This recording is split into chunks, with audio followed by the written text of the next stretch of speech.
ülke diyenin yüzüne tüküreyim.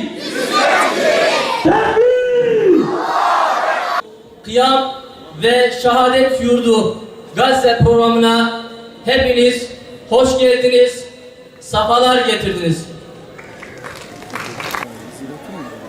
Bismillahirrahmanirrahim.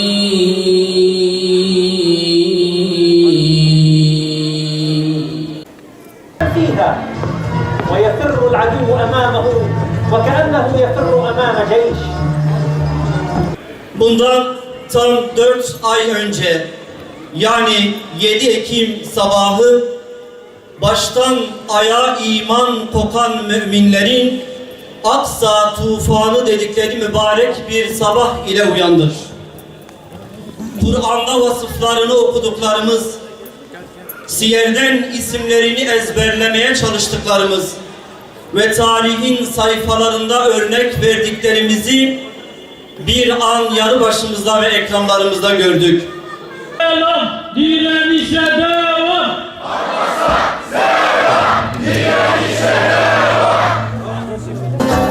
سلام لتي قدس وجار پیغمبرا خدا تکریه پیروز الامت هر دورا İbrahim te ağa gir, Süleyman te civar gir, Selahaddin rızgar gir, ve Halid-u Ömer'a. İbrahim te ağa gir, Süleyman te civar gir, Selahaddin rızgar gir, ve Halid-u Ömer'a. Bekşa fıdaya ümmet ey Kudüs, Ravşan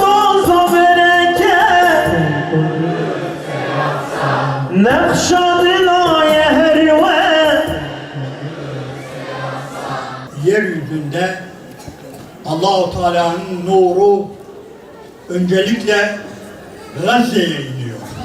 Evet, yanlış anlamayın. Ne Kabe'ye, ne Medine-i Münevvere'ye, ne bir başka yere. Öncelikle Gazze'ye iniyor. Allah'ın nurunun trafo merkezinin Gazze olduğuna şimdi inanıyorum ve bir de indiği gibi durmuyor orada. Dünyanın dört bir tarafına, özellikle Avrupa'ya, özellikle Batı'ya ve İslam aleminin her yerine Allah'ın nurunun Gazze'den yayıldığına inanıyorum. Selam, direnişe devam. Selam, direnişe devam.